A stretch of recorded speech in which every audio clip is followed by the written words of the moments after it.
Hello students, I am Arvind Kumar, PhD Physics from Suraj School Rewari. Today we will discuss the next topic, cell or battery from second unit current electricity of first chapter electric current and resistances. So first question comes in our mind is what is cell? That means it is a device. It is a device that provide the potential difference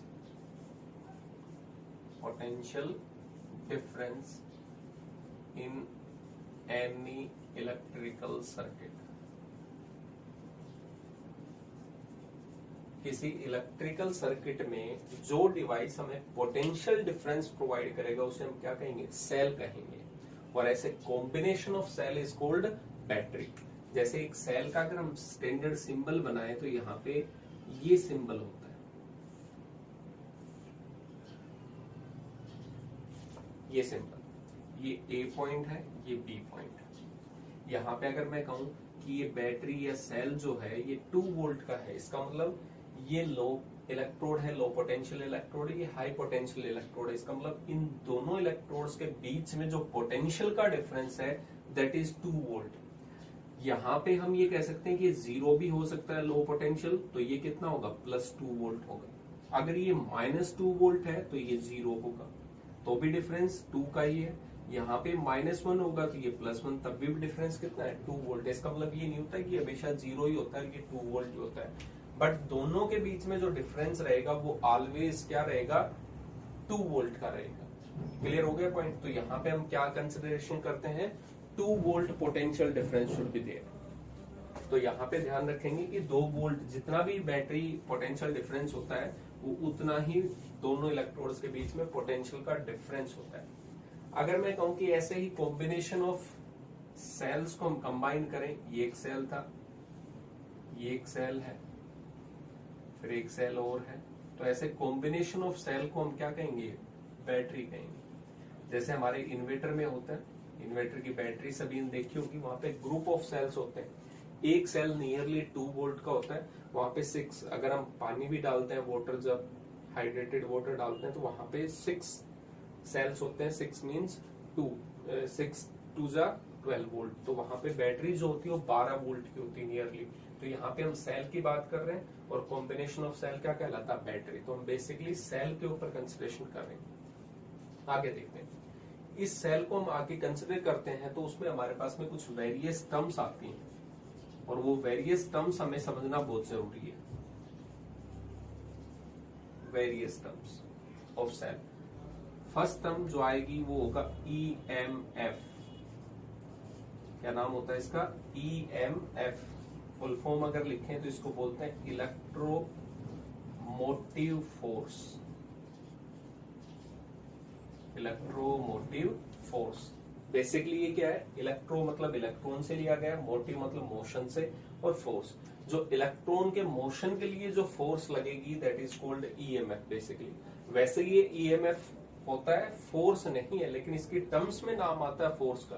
कभी आप सोचोगे ये force है, इसकी unit Newton होनी, नहीं, ऐसा नहीं है. यहाँ पे पोटेंशियल डिफरेंस ही है और पोटेंशियल डिफरेंस की वजह से इलेक्ट्रिक फील्ड सेटअप होगी. इलेक्ट्रिक फील्ड की वजह से फोर्स लगता है चार्ज कैरियर पे. इसलिए इलेक्ट्रॉन के मोशन के लिए जो फोर्स है उसको हम क्या नाम देते हैं? EMF नाम देते हैं. अब इसको थोड़ा समझते हैं ध्यान से. कहता है it is the maximum potential difference. क्या होगा ये? Maximum potential difference across the electrodes of cell. Electrodes of cell in open circuit. In open circuit. Open circuit का मतलब यहां से हम क्या ले सकते हैं? अगर कोई सर्किट ओपन होगी तो क्या उसमें, अगर मैं ये जब तक सर्किट कंप्लीट नहीं करूंगा, क्लोज नहीं करेंगे, तो क्या यहाँ पे कोई करंट फ्लो करेगा? तो ओपन सर्किट का मतलब होता है वहां पे करंट जो है वो कितना है? 0 है. और मैं ये कहूं कि कहीं पे ये सर्किट जो है वो ब्रेक है, यहाँ से ब्रेकेज है, तो ब्रेकेज है तो इसका मतलब यहाँ पे कितना रेजिस्टेंस मिलेगा आपको? पाथ ही कंप्लीट नहीं है एक इस कॉर्नर से उस कॉर्नर तक जाने के लिए, तो इसका मतलब ऑब्स्ट्रक्शन जो होंगी वो कितनी होंगी? इनफाइनाइट. तो इसलिए हम या तो ये कह सकते हैं करंट जो होगा वो जीरो होगा ओपन सर्किट में, या कह सकते हैं रेजिस्टेंस बिकम्स इनफाइनाइट। तो यहाँ पे दो मीनिंग निकलते हैं ओपन सर्किट के, यानी जब कोई भी करंट फ्लो नहीं कर रहा होगा एक सेल में, तो उसमें जो मैक्सिमम पोटेंशियल डिफरेंस होगा उसके इलेक्ट्रोड्स में, उसी को हम क्या नाम देते हैं, ईएमएफ नाम देते हैं। इसकी यूनिट जो होगी वो वोल्ट ही होगी, नाम आप फोर्स है कंफ्यूज मत होना, लेकिन ये पोटेंशियल डिफरेंस ही है बेसिकली मैक्सिमम, तो इसलिए इसकी यूनिट क्या होगी, हमेशा वोल्ट। कब होगा ये, जब ओपन सर्किट होगा। ओपन सर्किट मतलब जब सर्किट में करंट फ्लो नहीं हो रहा होगा, करंट जीरो होगा या रेजिस्टेंस इनफाइनाइट होगा। अभी एक एग्जांपल से इसको समझते हैं, पहले दूसरी टर्म्स भी देख लेते हैं इसके साथ साथ, फिर एक एग्जांपल लेके इन दोनों को समझेंगे। एक टर्म्स होती है इंटरनल रेजिस्टेंस, इंटरनल रेजिस्टेंस,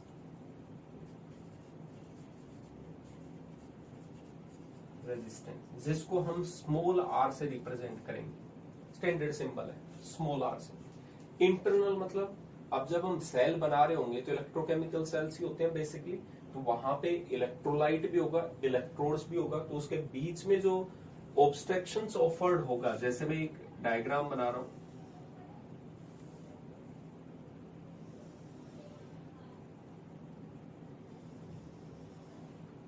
ये एक इलेक्ट्रोड है,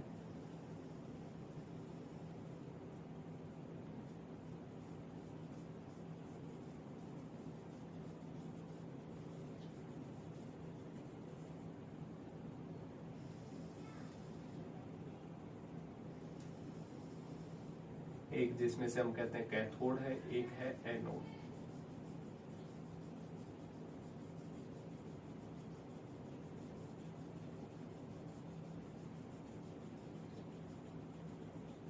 दैट मीन्स एक कैथोड है, एक एनोड है, और इसके बीच में हम कुछ इलेक्ट्रोलाइट फिल करते हैं, लिक्विड पोर्शन, तो ये एक सेल बनता है। हम फिजिक्स में इसी सेल को यहाँ पे दो इलेक्ट्रोड का, अगर मैं इसको पॉजिटिव कहता हूँ और इसको नेगेटिव, इसका मतलब ये लो पोटेंशियल है, ये हाई पोटेंशियल है, तो इसको हम स्टैंडर्ड सिंबल में इस तरीके से रिप्रेजेंट करते हैं सेल को। यहाँ पे हाई पोटेंशियल पॉजिटिव लार्जर, और ये जो स्मॉलर है ये लो पोटेंशियल है, बीच में इलेक्ट्रोलाइट है। बार बार हम ये रिप्रेजेंट नहीं करते, फिजिक्स में ये रिप्रेजेंट करते हैं, अदरवाइज होता वही है। अब जब हम यहाँ पे कहीं पे भी आयंस होंगी या चार्ज कैरियर्स जो होंगे वो एक पॉइंट से दूसरे पॉइंट पे जाएंगे, तो सेल के अंदर भी बीच में तो ऑब्स्ट्रक्शंस मिलेंगे। ये जब आयंस मूवमेंट करेंगे तो कुछ ना कुछ इनके पाथ में ऑब्स्ट्रक्शंस आएंगे, और उन्हीं ऑब्स्ट्रक्शंस को हम क्या कहते हैं, रेजिस्टेंस। तो ये सेल के अंदर मिल रहे हैं हमें, the obstructions offered in the flowing of ions between two electrodes and electrolytes. तो इनके बीच में जब ये मूवमेंट होता है तो कुछ ऑब्स्ट्रक्शंस ऑफर्ड हो रहा है, that is called internal resistance. ये इंटरनल हो रहा है, इसलिए इस रेजिस्टेंस को हम क्या नाम देते हैं, इंटरनल रेजिस्टेंस। ये इंटरनल रेजिस्टेंस वेरियस पैरामीटर पे डिपेंड करता है, जैसे हम कहें इट डिपेंड्स, फर्स्ट टेम्परेचर पे भी डिपेंड करेगा। अगर हम टेम्परेचर इंक्रीज करेंगे तो आयंस फास्टली मूव करेंगे, दैट मींस रेजिस्टेंस जो होगा वो डिक्रीज होगा। तो टेम्परेचर इंक्रीज करते हैं तो resistance, internal resistance decreases. Alpha equal to negative होता है टेम्परेचर कोएफिशिएंट। दूसरा पैरामीटर होता है nature of electrodes, electrodes and electrolyte, electrolyte. यहाँ पे ये जो इलेक्ट्रोड आपने कौन से सब्सटेंस के लिए हैं, इलेक्ट्रोलाइट कौन सा लिया है, उनके ऊपर भी नेचर, ये इंटरनल रेजिस्टेंस डिपेंड करता है। नेक्स्ट हम पैरामीटर कहते सकते हैं distance between electrodes, distance between electrodes. इन दोनों इलेक्ट्रोड्स के बीच में सेपरेशन अगर ज्यादा होगी तो इन्हें ज्यादा डिस्टेंस कवर करनी पड़ेगी, ज्यादा डिस्टेंस होगी इसका मतलब ऑब्स्ट्रक्शंस आने के चांसेस ज्यादा होंगे, that means internal resistance increases. Next हम कहें area, area of dipped electrodes. ये जो इलेक्ट्रोड्स इसके अंदर डिप्ट कर रहे हैं, अगर मैं इसको और ज्यादा कर दूं तो इसका मतलब यहाँ पे रेजिस्टेंस और डिक्रीज हो जाएगा। एरिया इंक्रीज करते हैं तो रेजिस्टेंस क्या होता है, डिक्रीज होता है। तो यहाँ पे भी ये डिपिंग कितने हैं, इनमें कितना पोर्शन इलेक्ट्रोलाइट के इनसाइड में है इलेक्ट्रोड्स का, उसके ऊपर भी डिपेंड करता है। और ईएमएफ किस पे डिपेंड करता है बेसिकली, अगर यहाँ पे भी हम ध्यान दें थोड़ा सा, तो nature of electrodes and electrolytes पे डिपेंड करता है कि यहाँ पे कॉपर सल्फेट का है, जिंक का है या कार्बन के इलेक्ट्रोड है, वो नेचर पे डिपेंड करता है इलेक्ट्रोलाइट कौन सा है और इलेक्ट्रोड कौन सा है, उनके नेचर के ऊपर ईएमएफ मैक्सिमम पोटेंशियल डिफरेंस है वो डिपेंड करता है। जैसे केमिस्ट्री में पढ़ते हो आप अलग अलग के, तो उनका जो मैक्सिमम पोटेंशियल डिफरेंस आता है इन दोनों एंड के बीच में वो डिफरेंट आएगा अगर हम nature of electrodes and electrolytes को चेंज कर देते हैं, वही क्या कहलाता है, ईएमएफ कहलाता है। तो ये सेकेंड टर्म्स थी internal resistance and EMF. Third terms होती है पोटेंशियल डिफरेंस। थर्ड टर्म क्या होती है, पोटेंशियल डिफरेंस। इसको हम V से रिप्रेजेंट करते हैं और ये भी क्या होता है, potential difference. It is potential difference between electrodes of cell when circuit is closed. Circuit is closed. Circuit closed का मतलब कुछ ना कुछ करंट फ्लो कर रहा होगा, करंट होगा वहां पे, तो वहां पे ये कह सकते हैं when some current is flowing। यहाँ पे अगर मैं इस टाइम पे मेजरमेंट करूं इन दोनों इलेक्ट्रोड्स के बीच में मैक्सिमम पोटेंशियल डिफरेंस कितना है, तो इसका मतलब कोई करंट फ्लो नहीं हो रहा, तो उसको हम बोलेंगे ईएमएफ, मैक्सिमम पोटेंशियल। लेकिन मैं यहाँ पे इस सर्किट को ऐसे कनेक्ट कर दूं कुछ रेजिस्टेंस के साथ में और ये क्लोज्ड होगी तो कुछ ना कुछ यहाँ पे करंट है वो फ्लो करेगा। अब अगर आप यहाँ पे मैक्सिमम पोटेंशियल डिफरेंस मेजर करोगे तो पहले के कंपैरिजन में कम आएगा। क्यों कम आएगा, क्योंकि यहाँ पे कुछ ना कुछ इसके इंटरनल जब जाएंगे आयंस तो ऑब्स्ट्रक्शंस है और इसको ओवरकम करने के लिए कुछ एनर्जी का लॉस हो चुका होगा, इसलिए यहाँ पे पोटेंशियल डिफरेंस जो होगा क्लोज सर्किट में वो थोड़ा कम आएगा ईएमएफ से, लेकिन आएगा कुछ ना कुछ। तो इसलिए जो हमें पोटेंशियल डिफरेंस मिलता है क्लोज सर्किट में उसको बोलते हैं पोटेंशियल डिफरेंस। ओपन सर्किट में मिलेगा ईएमएफ और जो इंटरनल रेजिस्टेंस ऑफर्ड होता है इनसाइड द सेल वो कहलाता है इंटरनल रेजिस्टेंस। तो तीन बेसिक टर्म्स हैं जिनके ऊपर आगे का पूरा पोर्शन डिपेंडेंट है। अब इन तीनों चीजों को ध्यान से देखेंगे, ठीक है, इनके बीच में हम रिलेशन देखेंगे, फिर आगे डिस्कस करते हैं इस चीज को। तो क्लियर हुआ ये point, EMF, internal resistance and potential difference. देखते हैं आगे।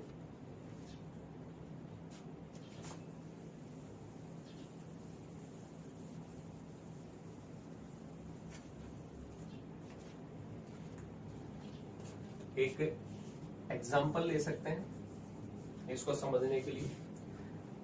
सपोज करते हैं मैं एक मार्केट में गया, एक सेल लेके आया और वो जैसे ही हम सेल लेके आते हैं तो उसके ऊपर कुछ वोल्टेज लिखी होती है, 1.2 वोल्ट या 1.5 वोल्ट, ये वोल्टेज लिखी होती है। इसका मतलब हमने सेल को कहीं पे यूज नहीं किया था अभी तक, ना उसके सर्किट को हमने क्लोज किया, उसके पॉजिटिव और नेगेटिव पार्ट को मिलाते हुए कोई वायर से कनेक्ट किया। इसका मतलब सर्किट ओपन सर्किट है और ओपन सर्किट होगी तो उसके दोनों इलेक्ट्रोड्स के बीच में जो मैक्सिमम पोटेंशियल डिफरेंस आएगा वही वहां पे मार्किंग में लिखा होता है 1.2 वोल्ट या 1.5 वोल्ट। इसका मतलब जो लिखा हुआ है वो क्या होता है, basically EMF of the cell होता है।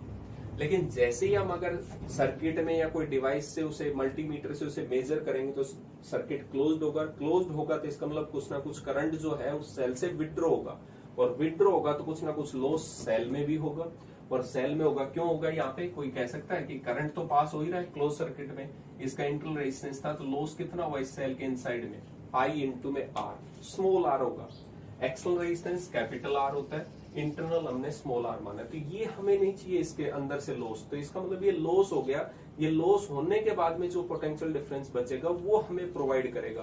तो इस रेजिस्टेंस के अक्रॉस में जो हमें पोटेंशियल डिफरेंस मिलेगा वही वी होता है बेसिकली, और वही पोटेंशियल डिफरेंस होता था। अगर मैं इस सर्किट को ओपन कर दूं और अब मेजर करते तो वो क्या कहलाएगा, ईएमएफ। सेल को लेके आए मार्केट से, उस पर लिखा हुआ था वो ईएमएफ था, उसको किसी डिवाइस में हमने अटैच कर दिया, फिर मेजर कर रहे हैं क्लोज सर्किट के बाद में, तो वो होता है पोटेंशियल डिफरेंस। क्लियर हुआ पॉइंट। अब आगे देखते हैं इन चीजों को, इनमें रिलेशन देखते हैं क्या क्या होता है।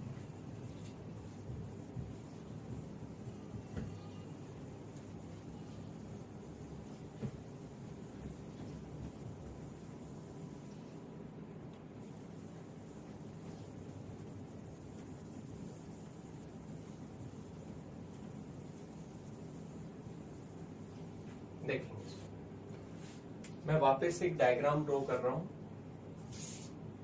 डायग्राम स्टैंडर्ड है, ये एक सेल है, एक हाई पोटेंशियल है, एक लो पोटेंशियल। इसके इंटरनल रेजिस्टेंस को इसी के साथ नेबर में यहाँ पे हम छोटा सा इंटरनल रेजिस्टेंस रिप्रेजेंट करते हैं। किसी भी सेल के साथ में अगर कोई रेजिस्टेंस है, दैट मीन्स इसका ये इंटरनल रेजिस्टेंस है। इसका ईएमएफ ई था। सर्किट में पॉजिटिव एंड से हमेशा करंट स्टार्ट होता है और नेगेटिव एंड की तरफ जाता है, तो हमने वो ही मान लिया कि करंट यहाँ पे कितना आ रहा है, आई। ठीक है, करंट ऐसे जा रहा होगा, अगर क्लोज सर्किट करेंगे तो नेगेटिव की तरफ से ऐसे आ रहा है, तो यहाँ पे ये पॉजिटिव एंड होगा, इसके इस साइड में कैसा होगा, नेगेटिव एंड होगा रेजिस्टेंस के। इस ए पॉइंट को मैंने मान लिया कि मैक्सिमम पोटेंशियल है V, और यहाँ पे हमने मान लिया कितना है, B पॉइंट पे 0। आपको एक रिलेशन आप आइडेंटिफाई करो V और E के अंदर, तो हम यहाँ पे देखें तो A पॉइंट पे कितना पोटेंशियल था, V था, हाई पोटेंशियल सबसे ज्यादा मान लिया V था। फिर हम आगे गए तो पोटेंशियल डिफरेंस तो इस दोनों इलेक्ट्रोड के बीच में भी है, कितना है, E है दोनों के बीच। अब यहाँ पे अगर हम देखें तो हाई पोटेंशियल से लो पोटेंशियल की तरफ जा रहे हो, ज्यादा से और कम की तरफ, तो पोटेंशियल क्या होगा, डिक्रीज हुआ, तो डिक्रीज होगा तो उसको कैसे लिखेंगे, माइनस, क्योंकि हाई से लो की तरफ जा रहा है। अगर आप लो से हाई की तरफ आते तो उसको क्या लिखते हैं, प्लस होता कुछ ना कुछ। जैसे मैं कहूं मैं 5 से और 3 पे गया, तो इसका मतलब कितना हुआ, -2 स्टेप्स, यानी आप -2 हो गए, 2 डिक्रीज हुआ है, तो यहाँ पे भी कितना होगा, -E। अब हमें सेल का ईएमएफ तो पता नहीं, 1.5 वोल्ट है, 1.2 वोल्ट है, इसलिए कितना था, ईएमएफ के बराबर, तो इसलिए डिक्रीज हुआ, -E। यहाँ पे अगर देखें तो करंट जो है वो इधर से आ रहा है, और हम यहाँ पे किधर से जा रहे हैं, नेगेटिव से पॉजिटिव की तरफ। मैं कहूँ 3 से और मैं 5 पे गया, तो 5 पे जाएंगे 3 से, तो इसका मतलब आपने +2 स्टेप्स किया, तो यहाँ पे प्लस होगा, लेकिन पोटेंशियल डिफरेंस ही तो होगा। और पोटेंशियल डिफरेंस कैसे कैलकुलेट करें, V = I इंटू में R, लेकिन यहाँ पे तो इंटरनल रेजिस्टेंस है, करंट तो उतना ही पास होगा, एक ही पास I, तो रेजिस्टेंस यहाँ पे एक्सटर्नल नहीं है, कितना है, इंटरनल रेजिस्टेंस है, तो यहाँ पे कितना लिखेंगे, प्लस में I इंटू में स्मॉल r = 0। यहाँ पे V को एक साइड में रखूं तो E राइट साइड में जाएगा, प्लस हो जाएगा, और IR इधर जाएगा तो माइनस में, E इंटू में माइनस। ये बेसिक रिलेशन है, इसको आपको याद करके रखना। कैसे इसको समझ सकते हैं, हम मार्केट से सेल लेके आए 1.5 वोल्ट का, ठीक है, कंपनी लिख रखा था, जैसे ही उसको हमने किसी वॉल क्लॉक में अटैच किया, सर्किट क्लोज होगी, वो क्लोज होगी तो सेल से कुछ करंट पास होने लग गया, तो अब वो 1.5 वोल्ट नहीं रहेगा, वो 1.4 वोल्ट हो गया, 1.3 वोल्ट आपको मिलता रहेगा। तो इसका मतलब पोटेंशियल डिफरेंस जो होता है वो हमेशा कम होता है, किससे, ईएमएफ ऑफ द सेल से। लेकिन कब होता है, जब हम डिस्चार्ज कर रहे हो उस सेल को, यानी हम उस सेल से कुछ ना कुछ करंट सप्लाई ले रहे हैं, उसको दे नहीं रहे। तो जब तक ले रहे हैं तो इसका मतलब उसके पॉजिटिव एंड से करंट आएगा, तो इसका मतलब potential difference will always be less than the EMF of the cell. यहाँ पे ईएमएफ था, ये जैसे हम सपोज करें कि किसी गवर्नमेंट से या कहीं से भी कोई फंड जारी हुआ, ठीक है, कुछ इंटरनल लॉस हो गया, तो पब्लिक को कितना मिला बेसिकली, तो हम कहेंगे कि जो फंड जारी हुआ था किसी भी इंस्टीट्यूशन से वो ई था, इंटरनल कितना लॉस हो गया, IR, तो जो जारी हुआ था, रिलीज हुआ फंड, उसमें से लॉस माइनस कर देंगे, तभी तो जो टर्म्स मिलेगी उसको क्या कहेंगे हम, एक्चुअल में जो मिला। तो यहाँ पे भी वही है, पोटेंशियल डिफरेंस जो एक्चुअल में सेल हमें प्रोवाइड करता है वो कितना होता है, ईएमएफ माइनस में I इंटू R। एक और एग्जांपल लेते हैं, जैसे कई बार हम किसी बाइक की या कार की एवरेज की बात करते हैं कि कहीं पे, तो वहां पे कंपनी कहती है कि इस कार की जो एवरेज है वो 22 किलोमीटर पर लीटर है। तो उस केस में हम कहते हैं कि जब हम रनिंग कंडीशन में जाते हैं, रोड पे चलाते हैं उस व्हीकल को, तो वहां पे 22 तो आता ही नहीं, वो तो 20 के आसपास ही होती है एवरेज। तो ऐसे डिफरेंस क्यों आया, क्यों आता है, क्योंकि वहां पे कंपनी जो है वो एयर फ्रिक्शंस वगैरह वहां पे लैब में टेस्टिंग करके उसकी एवरेज जारी करती है। लेकिन जब हम एक्चुअल में चलाते हैं, एक्चुअल में रनिंग करते हैं, तो उसमें कुछ ना कुछ एक्सटर्नल लॉस होते हैं, वो माइनस कर रहे हैं यहाँ पे।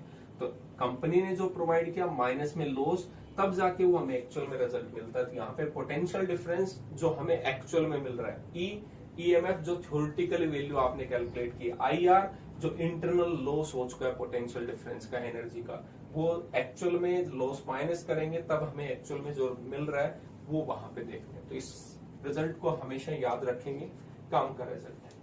क्लियर हुआ पॉइंट? तो यहाँ पे ये रिजल्ट है। अब यहाँ पे ये कहे, एक क्वेश्चन आता है, क्या हमेशा पोटेंशियल डिफरेंस कम ही रहेगा ईएमएफ से, क्या कभी ज्यादा नहीं हो सकता? तो हम कहेंगे हाँ हो सकता है। अगर मैं इस सेल को चार्ज करवाने, हमारी बैटरी है व्हीकल की, कई बार डिस्चार्ज हो जाती है, हम उसको मैकेनिक के पास जाते हैं चार्ज करवाने के लिए, तो जितना उसका ईएमएफ था उससे ज्यादा अगर पोटेंशियल डिफरेंस आप अप्लाई करोगे तो उस केस में potential difference should be greater than the EMF. यहां पे मैं कहूं कि ये हमारे पास सेल था, ये इसका इंटरनल रेजिस्टेंस था, अगर मैं इसको चार्ज करवाऊंगा तो इससे ज्यादा ग्रेटर पोटेंशियल डिफरेंस होना चाहिए, यानी इससे पावरफुल बैटरी होनी चाहिए। तो यहाँ पे उससे पावरफुल बैटरी हमने प्रोवाइड की। ये बी था, ये इसका ईएमएफ था, ये इसका इंटरनल रेजिस्टेंस। करंट अब की बार इसमें जा रहा, पॉजिटिव एंड से आ नहीं रहा इस सेल से, यहाँ पे पॉजिटिव एंड से बाहर आ रहा था। अब ये केस किसका है? चार्जिंग का केस है। हम इस सेल को डिस्चार्ज नहीं कर रहे, चार्ज कर रहे हैं। तो यहाँ पे पोटेंशियल डिफरेंस जो होगा, यहाँ पे हम कैसे जा रहे होंगे करंट की डायरेक्शन में, पॉजिटिव से नेगेटिव, तो ई माइनस, ये भी माइनस था और यहाँ पे भी करंट इसी डायरेक्शन में, तो माइनस आई आर, तो V minus E is equal to 0। तो यहाँ पे V इक्वल टू कितना होगा? E प्लस में I इंटू में R होगा। तो इस केस में पोटेंशियल डिफरेंस ईएमएफ में कुछ ना कुछ ऐड हो रहा है, उसके बाद में हमें रिजल्ट क्या मिलेगा? ज्यादा मिलेगा ईएमएफ से। और यहाँ पे क्या था? अपोजिट, ई में से कुछ सब्ट्रैक्शन हो रहा था, तब नेट हमें पोटेंशियल डिफरेंस मिल रहा था। तो in case of charging potential difference is greater than the EMF of the cell. और इन केस ऑफ डिस्चार्जिंग, क्योंकि हम ज्यादातर यहाँ पे सेल का यूज किस लिए करते हैं? सर्किट में करंट सप्लाई करने के लिए, और करंट सप्लाई करेगा तो वो क्या होगा? डिस्चार्ज होगा। That means in case of discharging potential difference is always less than the EMF of the cell. यहाँ पे मैं लिख देता हूँ, V is equal to E भी हो सकता है, V is greater than E भी हो सकता है, and V is less than E भी हो सकता है। Conceptual question, V equal to E होगा, पोटेंशियल डिफरेंस कब होगा? ओपन सर्किट में। जब करंट ही फ्लो नहीं कर रहा तो लॉस कितना होगा? 0। तो इसका मतलब V इक्वल टू कितना होगा? E के बराबर, जब ओपन सर्किट होता है। यहाँ पे V पोटेंशियल डिफरेंस ज्यादा होगा ईएमएफ से, कब होता है? इन केस ऑफ चार्जिंग। तो जब हम चार्ज कर रहे होंगे किसी सेल को, तब पोटेंशियल डिफरेंस ज्यादा होगा सेल के ईएमएफ से। और कम कब होगा? जब हम डिस्चार्ज कर रहे होंगे, इसे यूज कर रहे होंगे। जैसे वॉल क्लॉक में सेल होता है, रिमोट कंट्रोल में है, तो वहां से हम उस सेल से एनर्जी ले रहे हैं, तो उस केस को क्या बोलते हैं? Discharging stage. और उस स्टेज में potential difference is less than the EMF of the cell. तो यहाँ पे ये कंडीशंस थी इस चीज की। ठीक है, एक ग्राफ प्लॉट करते हैं इन दोनों के बीच में रिलेशन में। एक रिलेशन तो हमें डायरेक्टली पता है, V इज इक्वल टू कितना है? E माइनस में I R.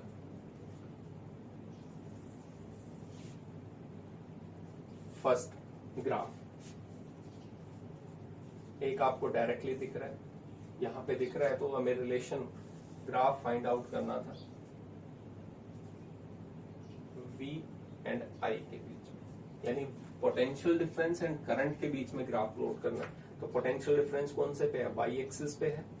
Y is equal to mx plus में c, आपने पढ़ा होगा स्ट्रेट लाइन की इक्वेशन, यहाँ पे भी वही है। और x एक्सिस पे हम किसको रिप्रेजेंट कर रहे हैं? I को। तो m ये x एक्सिस हो गया, y एक्सिस, x के साथ में जो भी टर्म्स होती है वो क्या रिप्रेजेंट करता है? स्लोप। लेकिन इसका स्लोप कैसा है? नेगेटिव है। और ये क्या होता है? Intercept. That means line cutting at y axis from the origin. तो यहाँ पे अगर मैं ये कहूं कि करंट 0 था, तो ये टर्म 0, तो V की वैल्यू कितनी होगी? E। तो यहाँ पे मैक्सिमम पोटेंशियल डिफरेंस कितना मिलता हमें? ईएमएफ ऑफ द सेल के बराबर। इससे ज्यादा कभी भी आपको पोटेंशियल डिफरेंस नहीं मिलेगा सेल में इन केस ऑफ डिस्चार्जिंग। तो इस केस में ये था। तो यहाँ पे अगर हम बात करें कि जैसे जैसे अब अगर हम इस सेल को जो मार्केट से लेके आए थे उसे हम सर्किट में क्लोज करेंगे और वो सेल से ज्यादा करंट विड्रॉ होगा, तो ज्यादा करंट होगा तो ये ज्यादा माइनस होगा, तो ई में से ज्यादा माइनस होता रहेगा। तो इसका मतलब पोटेंशियल डिफरेंस हमें कम मिलता रहेगा, ये कम होता जाएगा, कम होता जाएगा, कम होता जाएगा। और एक सेल की लाइफ होती है, उसके बाद में कितना हो जाता है? रेजिस्टेंस जो होता है वो बहुत ज्यादा इंक्रीज हो जाता है, इनफाइनाइट। तो इसका मतलब ये लॉस जो होगा वो ईएमएफ ऑफ सेल के इक्वल हो जाएगा। तो E माइनस में लॉस भी E के बराबर ही था जितना पोटेंशियल डिफरेंस था। तो V की वैल्यू कितनी हो जाती है? 0। तो उस केस में वहां पे potential difference zero, Y axis पे पोटेंशियल डिफरेंस था तो इसकी वैल्यू जीरो। इसका जो स्लोप होगा वो स्लोप किसके बराबर होगा, आर के। रेजिस्टेंस यहाँ पे अगर हम एंगल देखें तो एंगल ग्रेटर देन 90 डिग्री है, और ग्रेटर देन 90 डिग्री है तो स्लोप ऑटोमेटिकली नेगेटिव आएगा, ये नेगेटिव है और डिस्चार्जिंग का केस है, तो स्लोप जो होगा इसका वो किसके बराबर होगा, internal resistance of the cell के। क्लियर हुआ। तो एक ग्राफ आपसे ये पूछा जाता है between V and I. Second graph जो पूछा जाता है वो पूछा जाता है EMF of cell versus external resistance. ठीक है, यहां पे देखते हैं ये ईएमएफ और ये एक्सटर्नल रेजिस्टेंस। अब ईएमएफ क्या था, डेफिनेशन पे थोड़ा सा गौर करते हैं। When circuit is open circuit, और ओपन सर्किट होगा तो करंट जीरो था, तो एक्सटर्नल रेजिस्टेंस का कोई रोल ही नहीं है। जब हमारा जो डिवाइस था वो ओपन सर्किट है तब जाके वहां पे मैक्सिमम पोटेंशियल डिफरेंस क्या कहलाता था, ईएमएफ ऑफ द सेल। तो यानी कि ओपन है तो उसमें करंट जा ही नहीं रहा, करंट नहीं जा रहा तो एक्सटर्नल रेजिस्टेंस पे डिपेंड ही नहीं कर रहा। तो पहले जितना ईएमएफ था जितना स्टार्टिंग में, तो करंट तो जा ही नहीं रहा, तो वो डिपेंड ही नहीं करेगा ईएमएफ पे। इसका मतलब EMF doesn't depend on external resistance. देखते हैं एक सर्किट डायग्राम इसका ड्रॉ करके कि कैसे एक्सटर्नल रेजिस्टेंस।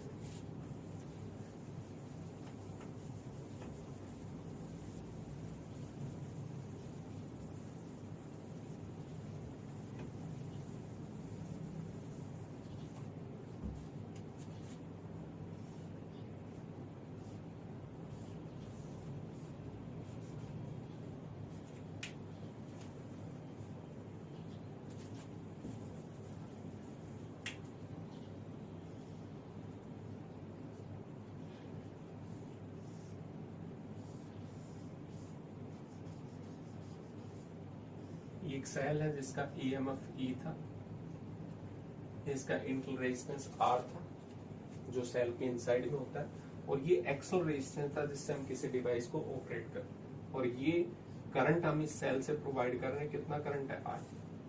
तो एक्चुअल में लॉस होने के बाद में इस इलेक्ट्रोड के पास में जो हमें पोटेंशियल डिफरेंस मिलेगा वही पैरेलल में क्या होगा, सेम होगा।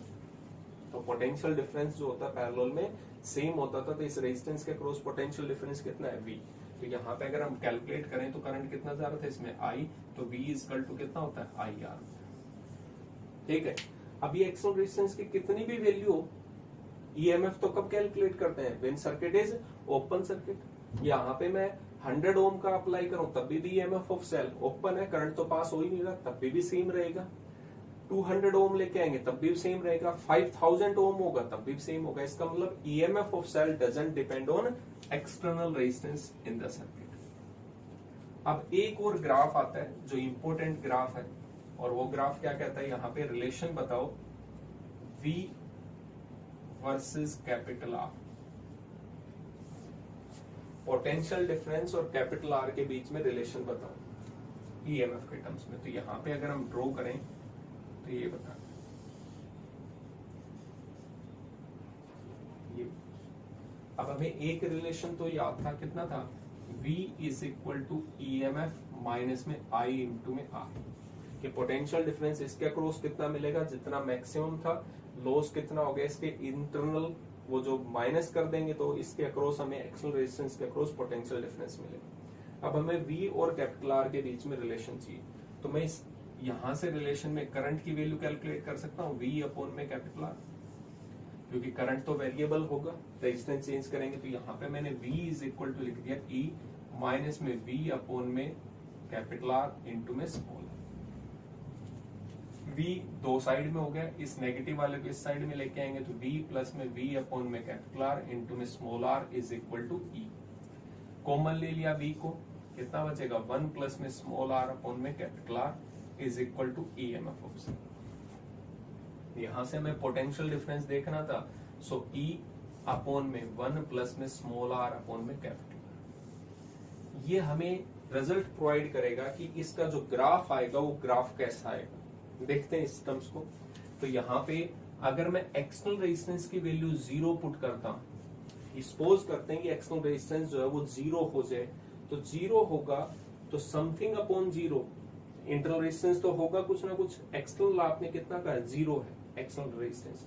ताकि हम देख सकें कि जब पॉजिटिव एक्स एक्सिस की वैल्यू 0 होगी तो वाई एक्सिस की वैल्यू कितनी आती, तो यहाँ पे रिप्रेजेंट करें। तो something upon 0 infinite, infinite plus 1 infinite, something upon infinite कितना हो जाएगा 0। So potential difference will becomes 0। जैसे मैं ये कहूँ कि शॉर्ट सर्किट हो गया तो यहाँ पे कितना ड्रॉप होगा, आपने क्या कहा रेजिस्टेंस तो है ही नहीं, रेजिस्टेंस नहीं है तो वोल्टेज ड्रॉप भी नहीं होगी, तो इसका मतलब यहाँ पे कितना पोटेंशियल डिफरेंस मिलेगा आपको 0 मिलेगा। ये भी वही कह रहा है। नेक्स्ट अगर मैं इस टर्म को ऐसे कह दूं कि एक्सटर्नल रेजिस्टेंस है वो इनफाइनाइट है, बहुत ज्यादा हो गया, इनफाइनाइट रेजिस्टेंस, ओपन ही बोल सकते हैं इसको एक तरीके से। अगर ओपन होगा तो हमें पोटेंशियल डिफरेंस कितना मिलेगा, जितना सेल का ईएमएफ होगा, क्योंकि ईएमएफ ही क्या था when circuit is open circuit. तो यहाँ पे भी रिप्रेजेंट करते हैं, आर इनफाइनाइट होगा something upon infinite, something internal resistance है, एक्सटर्नल रेजिस्टेंस इनफाइनाइट था, something upon infinite 0, 1 plus 0 1, V is equal to कितना आ गया E के बराबर। इसका मतलब जब ये एक्सटर्नल रेजिस्टेंस 0 था तो V की वैल्यू भी कितनी थी 0, that means graph start from the origin.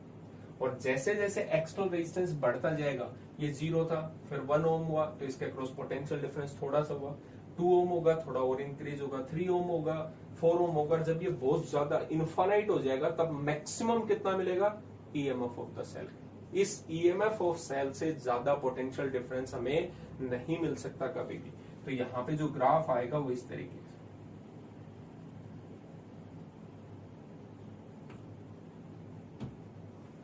और इसकी वैल्यू जो मैक्सिमम आपको मिलेगी